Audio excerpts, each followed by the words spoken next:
தமிழ்நாட்டின் பல்வேறு இடங்களில் நடைபெற்ற நிகழ்வுகளை விரைவு செய்திகளாக பார்க்கலாம்.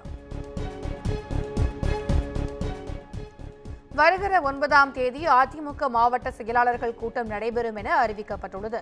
மக்களவைத் தேர்தல் தோல்வி தொடர்பாக தொகுதி வாரியாக அதிமுக மாவட்ட நிர்வாகிகளுடன் ஆலோசனை நடத்திய எடப்பாடி பழனிசாமி சட்டப்பேரவைத் தேர்தலுக்கு தயாராகி வருகிறார். ஆனால் அதற்கு முன்பு கட்சியை ஒருங்கிணைக்க வேண்டும் என மூத்த தலைவர்கள் வலியுறுத்தியுள்ளதாக தகவல்கள் வெளியாகின.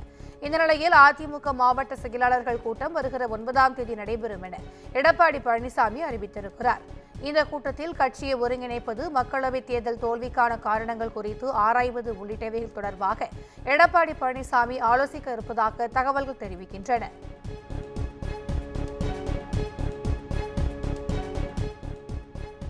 பரமக்குடியில் மருத்துவ கட்டுமான பணிகளை விரைந்து முடிக்காத அதிகாரிகளை அமைச்சர் மா சுப்பிரமணியம் கடிந்து கொண்டார். ராமநாதபுரம் மாவட்டம் பரமக்குடியில் உள்ள அரசு தலைமை மருத்துவமனையில் மக்கள் நல்வாழ்வுத்துறை அமைச்சர் மா சுப்பிரமணியன் ஆய்வு மேற்கொண்டார். அப்போது சிடி ஸ்கேன் அறையில் பழைய பொருட்கள் இருந்ததைக் கண்டு ஆத்திரமடைந்த அவர் ஊழியர்களிடம் சரமாரியாக கேள்வி எழுப்பினார். தொடர்ந்து அங்கு நடைபெற்று வரும் புதிய கட்டடப் பணிகளை பார்வையிட்ட அமைச்சர் 1.5 ஆண்டாக தரைத்தளம் மட்டும் கட்டப்பட்டதைக் கண்டு அதிருப்தி அடைந்தார். உடனே பொதுப்பணித்துறை கட்டுமான பிரிவு முதன்மை பொறியாளருக்கு போனில் தொடர்பு கொண்டு பேசிய அவர் 15 ஆண்டுகள் ஆனாலும் கட்ட மாட்டீர்கள் என்று காட்டமாக பேசி ஒப்பந்ததாரரை மாற்றுங்கள் என கூறினார். இல்லை, நான் என்ன சொல்கிறேன், 1.5 வருஷம் ஆகுதுங்க, இன்னும் கிரவுண்ட் லெவலே தாண்டலையே. எப்போ இது கட்டி முடிக்கிறது? ஒரு 15 வருஷம் ஆகுமா? நீங்கள் இமிடியேட்டாக இன்றைக்கி வந்து ரிவ்யூ பண்ணிவிட்டு கான்ட்ராக்ட் சரியில்லைன்னா நீங்கள் பிளாக் லிஸ்ட் எடுத்துட்டு வேறு கான்ட்ராக்டாவது போடுங்க. இது மாதிரி வச்சுருந்தீங்கன்னா எப்போ கட்டி முடிப்பாங்க? கொஞ்சம் இன்றைக்கி நீங்கள் உடனடியாக உங்கள் அஃபிஷியல்ஸோடு வந்து இன்ஸ்பெக்ஷன் பார்த்துட்டு இந்த கான்ட்ராக்டர் யாருன்னு பார்த்து, இல்லை இவங்களை விட்டிங்கன்னா இன்னும் 15 வருஷம் ஆகும் உங்களுக்கு கட்டுறதுக்கு. இல்லை, நான் என்ன தமிழக மீனவர்கள் இலங்கை கடற்படையால் கொல்லப்படுவதை தடுக்க மத்திய அரசு தவறிவிட்டதாக மதிமுக எம்பி வைகோ குற்றம் சாட்டியுள்ளார். மாநிலங்களவையில் பேசிய அவர் கடந்த 40 ஆண்டுகளில் 875 இந்திய மீனவர்கள் இலங்கை கடற்படையினரால் கொல்லப்பட்டிருப்பதாக வேதனை தெரிவித்துள்ளார். இலங்கை கடற்படையினரால் இவ்வளவு துயரங்களுக்கு தமிழ்நாட்டு மீனவர்கள் ஆளாகிறார்கள் என்றார். அவர்கள் இந்திய குடிமக்களா இல்லையா என்பதை தெரிந்து கொள்ள விரும்புவதாக பேசிய வைகோ, மீனவர்களை இந்திய குடிமக்களாக இந்த நாடு கருதுமேயானால் இந்த கொடுமைகளை தடுக்க என்ன நடவடிக்கை எடுக்கப்பட்டுள்ளது என கேள்வி எழுப்பியிருக்கிறார். முதுகலை நீட் தேர்வுக்கான மையங்களை தமிழ்நாட்டிலேயே மாற்றி அமைத்து மத்திய அரசு உத்தரவிட்டிருக்கிறது. வரும் 11ஆம் தேதி நாடு முழுவதும் நடைபெறும் நீட் முதுநிலை தேர்வில் 2 லட்சம் பேர் தேர்வு எழுதுகின்றனர். தமிழ்நாட்டில் இருந்து மட்டும் 30,000 மருத்துவர்கள் தேர்வு எழுத உள்ளனர். தெலுங்கானா, ஆந்திரா, கர்நாடகா என பல்வேறு மாநிலங்களில் தமிழக மருத்துவர்களுக்கான முதுநிலை நீட் தேர்வு மையங்கள் அமைக்கப்பட்டன. இதனை எதிர்த்து தமிழ்நாட்டிலேயே தேர்வு மையங்களை அமைத்திட திமுக, கம்யூனிஸ்ட் கட்சிகள் மத்திய அரசுக்கு அழுத்தம் கொடுத்த நிலையில் திமுக மாநிலங்களவை உறுப்பினர் வில்சன் மத்திய சுகாதாரத்துறை அமைச்சர் JP நட்டாவை சந்தித்து கடிதம் அளித்தார். இந்த நிலையில் தேர்வு மையங்களை தமிழ்நாட்டில் அவரவர் சொந்த மாவட்டங்களிலேயே மாற்றி அமைத்து மத்திய அரசு உத்தரவிட்டிருக்கிறது.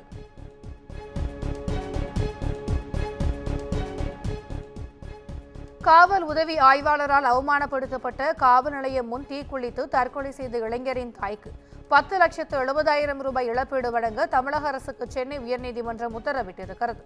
வேலூரைச் சேர்ந்த சரத் என்பவரின் சகோதரர் மாற்று சமூக பெண்ணை காதலித்ததால் சரத்தை மேல்பாடு காவல் உதவி ஆய்வாளர் கார்த்தி பொது இடத்தில் அவமானப்படுத்தியதாக கூறப்படுகிறது. இதனால் சரத் தற்கொலை செய்து கொண்ட நிலையில் 1,30,000 ரூபாய் மட்டுமே இழப்பீடு வழங்கப்பட்டதால் வன்கொடுமை தடை சட்டத்தின் கீழ் முழு இழப்பீடு வழங்க சரத்தின் தாயார் வழக்கு தொடர்ந்திருந்தார். வழக்கு விசாரணைக்கு வந்தபோது 12 லட்சம் ரூபாய் இழப்பீட்டுடன் கருணைத் தொகை பெறவும் உரிமை உள்ளது என கூறி மீதமுள்ள 10,70,000 ரூபாய் இழப்பீடு வழங்க நீதிபதி உத்தரவிட்டார்.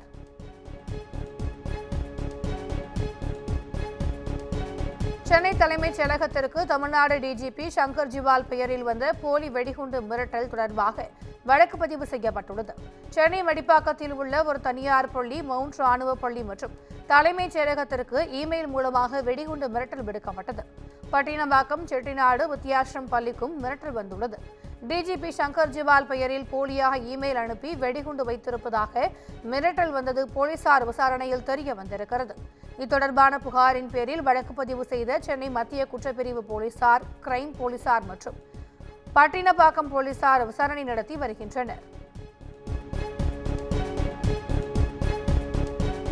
முதல்வர் பாதுகாப்பு பிரிவு டிஐஜி பெயரில் போலி ஃபேஸ்புக் ஐடி உருவாக்கி பண மோசடியில் ஈடுபட முயன்ற ராஜஸ்தான் இளைஞர்களை சைபர் கிரைம் போலீசார் கைது செய்தனர். முதலமைச்சர் மு.க.ஸ்டாலின் பாதுகாப்பு பிரிவின் டிஐஜியாக பணியாற்றி வரும் ஐபிஎஸ் அதிகாரியான திருநாவுக்கரசு சென்னை மத்திய குற்றப்பிரிவு சைபர் கிரைம் பிரிவில் ஒரு புகார் அளித்திருந்தார். அதன்படி தனது பெயரில் போலி ஃபேஸ்புக் ஐடியை உருவாக்கி மதுரையில் உள்ள தனது நண்பரிடம் ஒருவர் பணம் கேட்டதாகவும் அவர் மீது நடவடிக்கை எடுக்க வேண்டும் எனவும் குறிப்பிட்டிருந்தார். இதனைத் தொடர்ந்து 2 பிரிவுகளின் கீழ் வழக்கு பதிவு செய்த போலீசார் ராஜஸ்தானில் இருந்த இருவரை தனிப்படை அமைத்து கைது செய்தனர். அதன்படி கைது செய்யப்பட்ட ஹனீப் கான், வஷீத் கான் ஆகியோரிடம் விசாரணை நடத்தப்பட்டு வருகிறது. தமிழக அரசாணைப்படி ஓராண்டுக்குள் ஒழுங்கு நடவடிக்கை விசாரணை முடிக்காத வழக்குகள் தொடர்பாக தலைமை செயலாளர் அறிக்கை அளிக்க சென்னை உயர்நீதிமன்றம் உத்தரவிட்டிருக்கிறது. லஞ்ச வழக்கில் சார் பதிவாளரை சஸ்பெண்ட் செய்த உத்தரவை ரத்து செய்த தனி நீதிபதியின் உத்தரவை எதிர்த்து பதிவுத்துறை தலைவர் மேல்முறையீடு செய்த வழக்கு சென்னை உயர்நீதிமன்றத்தில் விசாரணைக்கு வந்தது. அப்போது அரசாணைப்படி ஓராண்டுக்குள் ஒழுங்கு நடவடிக்கை விசாரணையை முடிக்காமல் 5 ஆண்டுகளாக பொன்பாண்டியனை பணியிடை நீக்கத்தால் வைத்திருப்பதா என உயர்நீதிமன்றம் கண்டனம் தெரிவித்தது. அரசு உத்தரவையும் அமல்படுத்துவதில்லை, நீதிமன்ற உத்தரவையும் செயல்படுத்துவதில்லை எனவும் நீதிபதி அதிருப்தி தெரிவித்தார். தமிழக அரசு அரசாணைப்படி ஓராண்டுக்குள் ஒழுங்கு நடவடிக்கை விசாரணை முடிக்காத வழக்குகள் தொடர்பாக தலைமை செயலாளர் அறிக்கை அளிக்கவும் உத்தரவிடப்பட்டுள்ளது.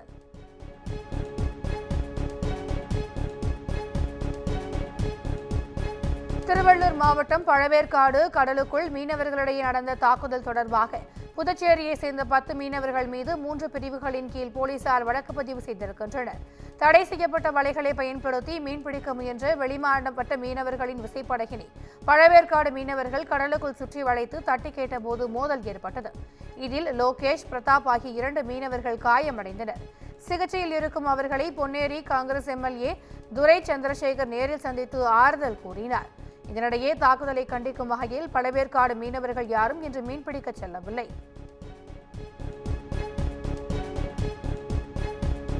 சென்னை காசிமேடு மீன்பிடி துறைமுகத்தில் மாயமான படகு ஓட்டுநர் சடலமாக மீட்கப்பட்டது. ஆந்திராவைச் சேர்ந்த தர்மராஜ் ரகு என்பவரின் விசைப்படகில் ஓட்டுநராக பணியாற்றி வந்துள்ளார். கடந்த 3ஆம் தேதி இரவு மதுபோதையில் விசைப்படகில் உறங்கச் சென்றவரை தேடியும் கிடைக்காத நிலையில் செவ்வாய்க்கிழமை 3வது பாலத்தின் அருகே அவரது சடலம் கரை ஒதுங்கியுள்ளது. உடலை கைப்பற்றி உடற்கூறு ஆய்வுக்கு அனுப்பி வைத்த போலீசார் தர்மராஜ் மதுபோதையில் கடலில் விழுந்தாரா அல்லது கொலையா என விசாரணை மேற்கொண்டு வருகின்றனர்.